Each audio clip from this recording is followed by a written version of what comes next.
एक ऐसी आत्मा जो करती थी केवल मर्दों का शिकार। वह जिस भी खूबसूरत मर्द को देखती थी वह उसे फंसा लेती थी। वह पल भर में ऐसा कुछ करती थी कि वह इंसान अपना होश खो बैठता था, उस आत्मा के पीछे चला जाता था। इस तरह से एक आत्मा ने गांव के कई मर्दों को कुछ महीनों में ही बना लिया शिकार। तो चलिए बिना देर किए कहानी को शुरुआत करते हैं। कहानी पसंद आएगी तो प्लीज लाइक एंड सब्सक्राइब कीजिएगा।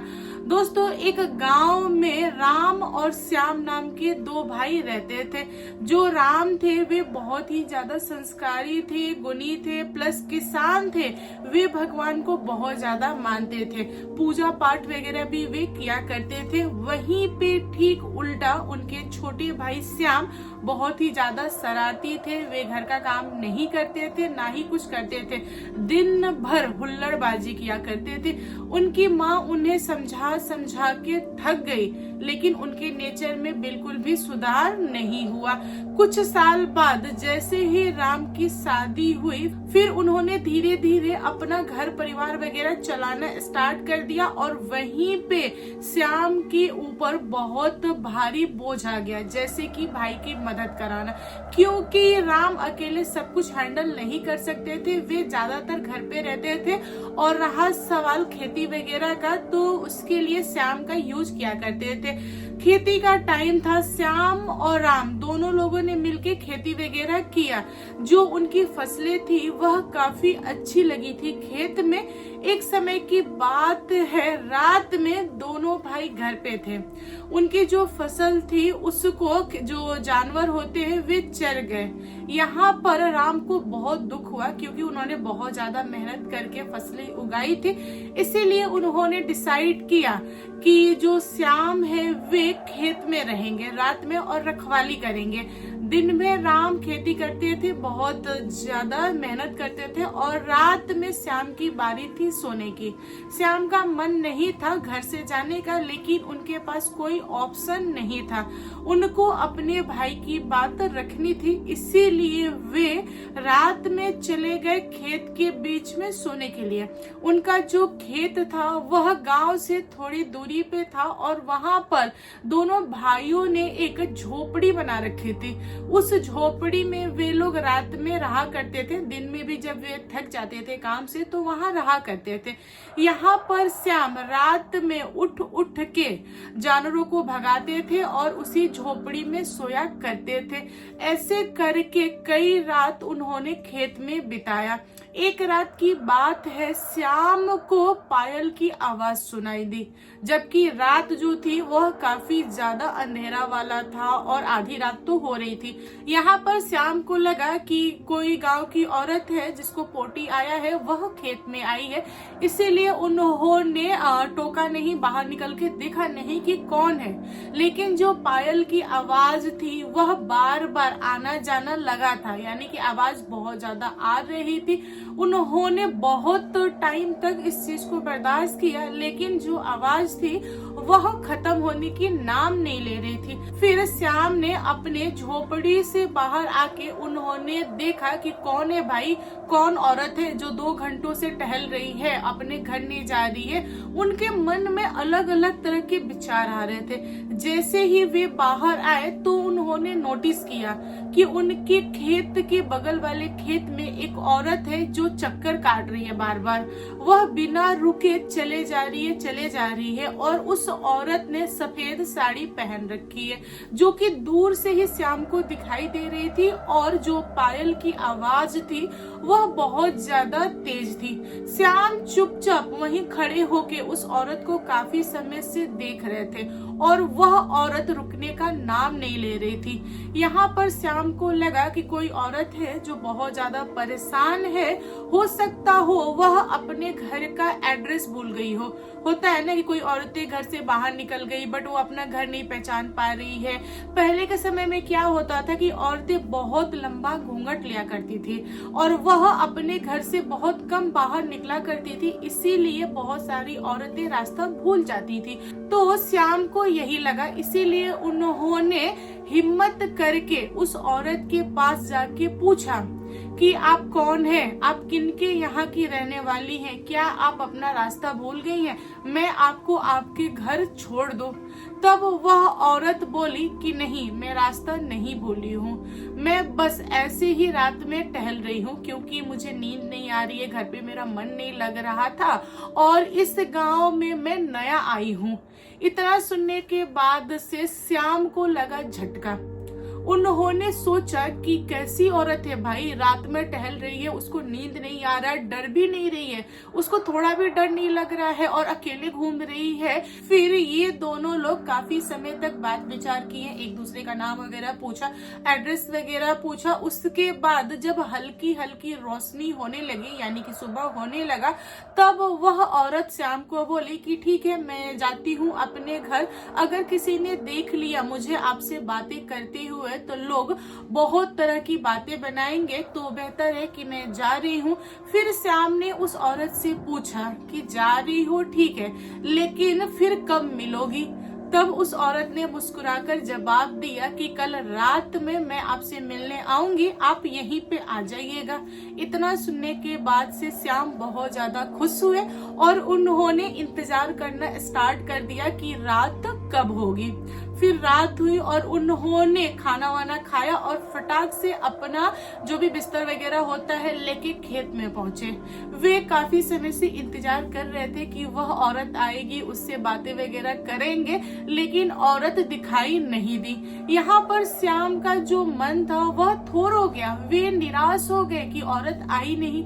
फिर वह अगली रात का इंतजार किए। जब अगला रात हुआ फिर वह औरत आई, तब श्याम ने थोड़ी सी ऊंची आवाज में पूछ ही लिया कि तुम कल रात क्यों नहीं आई, मुझे क्यों ऐसे अकेला छोड़ दिया। तब वह मुस्कुराती हुई बोली कि मैं रात में आई थी, मैं चोरी चुपके आपको देख रही थी कि आप मुझे ढूंढ रहे हैं कि नहीं, आप परेशान हो रहे हैं कि नहीं, मैंने आपको परेशान करके बड़े मजे लिए हैं। यहाँ पर श्याम भी मुस्कुरा दिए, वे समझ गए कि जो लड़की है वह पट चुकी है और वह मेरा परीक्षा ले रही थी। फिर यहाँ से इन दोनों की प्रेम कहानी स्टार्ट होती है। श्याम हर रोज उस औरत से मिलते थे और उससे बातें वगैरह किया करते थे।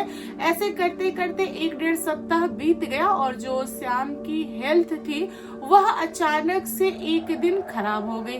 श्याम की माँ ने उन्हें बोला कि देखो बेटा, तुम्हारी तबीयत ठीक नहीं है, इसीलिए आज तुम खेत में मत जाओ, तुम्हारा भाई जाएगा और सोएगा वहाँ पे। तब श्याम ने बोला कि नहीं माँ, मैं खेत में जाऊंगा, मेरा जाना जरूरी है। और उन्होंने यह बोल के बिना खाना खाए वे खेत में आ गए। अब यहाँ पे राम को चिंता होने लगी भाई की, कि भाई इतना ज्यादा बीमार है और लड़ झगड़ के खेत में गया है, एक्चुअल में बात क्या है। फिर राम ने घर से खाना लिया, उसके बाद वे पहुंचे खेत में अपने भाई के पास और उन्होंने अपने भाई को खाना खिलाया और बोला कि भाई मैं तेरे पास सो जाता हूँ, तेरी तबीयत सही नहीं है, दोनों भाई यहीं पे रहते हैं, अगर कुछ इमरजेंसी पड़ी तो मैं तेरे साथ रहूंगा, तेरा देखभाल करूंगा। तब श्याम ने अपने भाई से लड़ाई किया और बोला कि नहीं, मैं अकेले रहूंगा, तुम यहाँ से जाओ। श्याम ने जबरदस्ती कर अपने भाई को घर पे भेजा। उसके बाद श्याम अकेले रात में वहीं रहे। सुबह हो चुका था, श्याम घर पे नहीं आए थे। तब उनकी माँ को चिंता हुआ कि मेरा बेटा अभी तक घर पे नहीं आया, उसकी तबीयत खराब है। तब उन्होंने अपने बड़े बेटा को खेत में भेजा देखने के लिए कि क्या बात है। जब राम खेत पे पहुंचे तब उन्होंने पाया कि जो श्याम है वह बेहोश पड़ा है। उसके बाद उन्होंने श्याम को घर पे लाया और जो भी इलाज वगैरह होता है वह सब कुछ हुआ। और रात जैसे ही हुई श्याम बेचैन हो गए खेत में जाने के लिए, खेत में सोने के लिए, लेकिन राम ने उनको मना किया। यहाँ पर श्याम बात नहीं मान रहे थे, इसीलिए राम और राम की माँ दोनों लोगों ने उनको घर में बंद कर दिया। जब श्याम घर के अंदर बंद हो गए तब वे बहुत ज्यादा चिल्लाए, लेकिन किसी ने भी उनकी बातें नहीं सुनी। अब यहाँ पे फैसला ये हुआ कि खेत में आज राम सोएंगे। राम खेत में चले गए और वे सोने की कोशिश कर रहे थे, लेकिन उनको नींद नहीं आ रही थी क्योंकि उनको भी पायल की आवाज सुनाई दे रही थी। वे बहुत टाइम तक कोशिश किए, फिर भी उनको नहीं समझा कि कौन औरत है जो बार बार चल रही है, वह रुकने का नाम नहीं ले रही है। इसीलिए वे अपने झोपड़ी से बाहर आए। उसके बाद उन्होंने देखा कि दूर एक औरत है जो बेचैन है, घूंघट ली हुई है और सफेद साड़ी पहनी है और बहुत ज्यादा आगे पीछे कर रही है। यहाँ पे राम समझ गए कि माजरा क्या है। उन्होंने बहुत तेज चिल्लाते हुए बोला कि तुम्हारा दिमाग ठीक है ना? तुमको क्या लगता है कि तुम मेरे आगे पीछे डोलोगी तो मैं तुम्हारे जाल में फंस जाऊंगा? 2 मिनट के अंदर यहाँ से भाग जाओ, वरना मैं तुम्हारी बहुत बुरा हाल करने वाला हूँ। इतना राम ने बोला कि वह औरत उनकी आंखों के सामने से गायब हो गई। अब यहाँ पर राम सब कुछ समझ चुके थे कि उनके भाई के साथ क्या समस्या है, वह क्यों बीमार पड़े और वह क्यों जिद कर रहे थे खेत में सोने के लिए। जब सुबह हुई तब वे घर पे आए और घर पे आने के बाद से अपनी माँ को सारी बातें बताएं। यहाँ पर राम और श्याम की माँ भी समझ चुकी थी कि उनके बेटे के साथ क्या हुआ है, इसीलिए उन्होंने एक जानकार यानी तांत्रिक को घर पे बुलाया और अपने बेटे को दिखवाया। यहाँ पर तांत्रिक ने राम और उनकी फैमिली को बताया कि आप लोग सही समय पे अपने बेटा को दिखा रहे हैं। अगर आप 2 से 3 दिन और रुक जाते तो आपका बेटा इस दुनिया में नहीं रहता, क्योंकि उस चुड़ैल की नजर आपके बेटे के ऊपर है। वह चुड़ैल धीरे धीरे आपके बेटे का खून तो पी ली है, वह इसे मारना चाहती है और अपनी दुनिया में ले जाना चाहती है, क्योंकि चुड़ैल को आपका बेटा बहुत ज्यादा पसंद आ गया है। इतना सुनने के बाद से घर वाले बहुत ज्यादा टेंशन में आ गए। फिर तांत्रिक ने सारी चीजें संभाल लिया। तांत्रिक ने ताबीज पहनाया और बोला कि श्याम के गले से कभी भी ताबीज नहीं गिरना चाहिए, और श्याम की माँ ने उनसे वादा लिया कि बेटा तू कभी भी किसी के भी कहने पे यह ताबीज नहीं उतारेगा। श्याम ने वादा किया कि ना माँ, मैं कभी भी ताबीज नहीं उतारूंगा। धीरे धीरे 2 से 2.5 साल बीत चुका था और यहाँ पर श्याम की शादी हो चुकी थी, उनकी वाइफ भी आ चुकी थी और उनकी वाइफ जो थी वह प्रेग्नेंट भी थी। एक दिन की बात है, श्याम नहा रहे थे और उनके गले में जो ताबीज पड़ा था उसका धागा बहुत पतला हो चुका था और नहाते नहाते उनके गले से वह ताबीज टूटा और नाली में बह गया और यहाँ पर श्याम को पता भी नहीं चला। दिन आराम से निकल गया, लेकिन जैसे ही रात हुई श्याम को दौरे पड़ने लगे। मतलब श्याम एकदम से पागल हो गए थे। वह अपनी ही वाइफ को मारने लगे, पीटने लगे, गाली गलौज वगैरह करने लगे, घर के सामान तोड़ने लगे। उसके बाद वह घर से निकल के भागने की कोशिश भी कर रहे थे। यहाँ पर श्याम की माँ और बीबी दोनों लोगों ने उनको पकड़ा। यहाँ पर राम घर पे नहीं थे, वे ससुरारी गए हुए थे अपनी वाइफ को लेकर, इसीलिए घर पे सिर्फ 2 औरतें थी और औरतों के बस में श्याम नहीं आ रहे थे। श्याम ने बहुत ज्यादा घर में तबाही मचा रखी थी। तब श्याम की माँ ने अपने घर के जो देवता होते हैं, कुल देवता होते हैं, उनके पास जाके हाथ जोड़ के बोली कि मेरे बेटा को बचा लीजिए, जो कुछ भी है आपके हाथ में है, मैं आप पे बहुत ज्यादा विश्वास कर रही हूँ, मेरे बेटे को बचा लीजिए। मुझे ऐसा लग रहा है कि वह चुड़ैल जानबूझ के यह सारी चीजें करा रही है। चुड़ैल मेरे बेटे को लेके चली जाएगी, मेरे बहू का क्या होगा, उसके पेट में बच्चा है, उसका क्या होगा, मेरे बेटे को बचा लीजिए। वह बहुत ज्यादा रोए जा रही थी। जैसे ही श्याम ने आंगन पार करने की कोशिश किया, जो आंगन में गेट था उसको पार करने की कोशिश किया, तभी उनके सामने राम पड़ गए। जो राम थे वे अकेले यानी अपनी वाइफ को ससुराली में छोड़कर अकेले ही घर आ गए और उन्होंने एक चाटा श्याम को खींच के मारा। राम को देखते से ही उनकी माँ रो पड़ी और बताई कि बेटा देखो चुड़ैल आ गई है और वह तबाही मचाई हुई है। यहाँ पर राम अपनी माँ को समझाते हैं और बोलते हैं कि माँ तू धैर्य रख, इसका जो होश है मैं ठिकाने लाता हूँ। इतना कहने के बाद से राम अपने भाई श्याम को पकड़े और एक कमरे में लेके चले गए, गेट बंद कर दिए। दोनों औरतें आंगन में और बहुत ज्यादा रो रही थी। अंदर श्याम और राम दोनों लोग थे। अंदर क्या चल रहा था किसी को कुछ भी पता नहीं। अंदर से एक बहुत भयानक आवाज आई कि मैं छोड़ रही हूँ, मैं जा रही हूँ, मैं आज के बाद से कभी भी आपके घर में नहीं आऊंगी, कभी भी इस लड़के को पकड़ने की कोशिश नहीं करूंगी, मुझे माफ कर दीजिए, मुझे जाने दीजिए, मुझे नहीं पता था कि आप मेरे साथ ऐसा ऐसा करेंगे, मैं श्याम को छोड़ दूंगी, आज के बाद से कभी भी नजर नहीं आऊंगी। वह औरत यानी कि वह चुड़ैल बहुत ज्यादा रो रही थी, बहुत ज्यादा चिल्ला रही थी, लेकिन राम उसको छोड़ने का नाम नहीं ले रहे थे। उस औरत के साथ बहुत कुछ बुरा हुआ। फिर राम ने गेट खोला। जैसे ही गेट खुला, एक परछाई जो धुएं टाइप से थी, औरत की आकृति में थी, वह उड़ते हुए उस कमरे से निकलते हुए आंगन में होते हुए वह घर से बाहर निकल गई।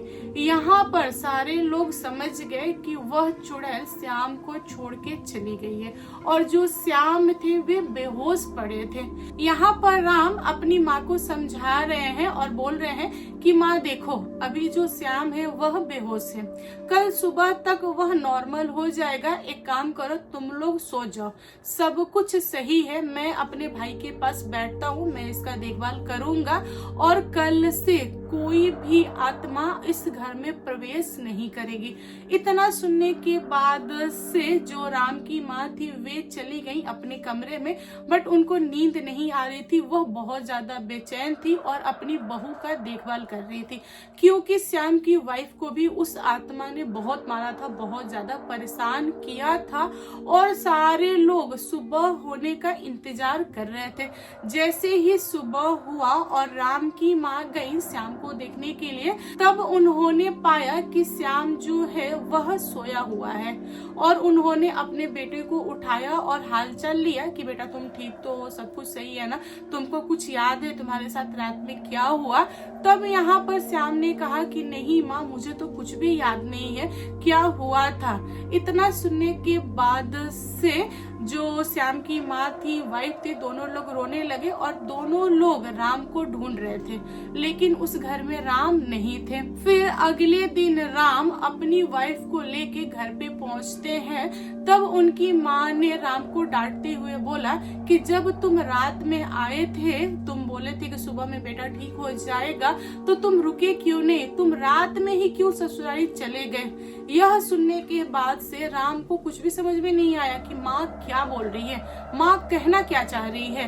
तब राम ने अपनी माँ से पूछा कि माँ तुम क्या बोल रही हो, मुझे तो बिल्कुल भी समझ में नहीं आ रहा है। मैं ससुराली गया था, साइकिल से गया था, तुमको पता है कि मेरा ससुराली थोड़ी दूरी पे है, मैं 2-3 दिनों से अपने ससुराली में पड़ा था, मैं तो घर पे आया नहीं, तुम किसकी बात कर रही हो? यहाँ पर राम की माँ को सब कुछ समझ में आ गया। उनको यह समझ में आ गया कि उनके घर के जो देवता थे वे राम का रूप लेके आए थे और उन्होंने श्याम को बचाया। यहाँ पर पूरे घर वाले समझ गए कि माजरा क्या है। घर वालों ने कुल देवता को प्रणाम किया और उन्होंने बोला कि आपका बहुत बहुत धन्यवाद, आपने हमारे बेटे को बचा लिया। और जैसा उस घर की कुल देवता ने कहा था आगे चल के वैसा ही हुआ। मतलब उस घर में कोई भी आत्मा नहीं आया, कभी भी नहीं आया। तो दोस्तों आप लोग बताओ आज की भूतिया कहानी कैसी लगी? कहानी पसंद आया हो तो लाइक एंड शेयर कीजिएगा और मेरे चैनल पे न्यू आए हो तो चैनल को सब्सक्राइब करना। Thank you, bye bye.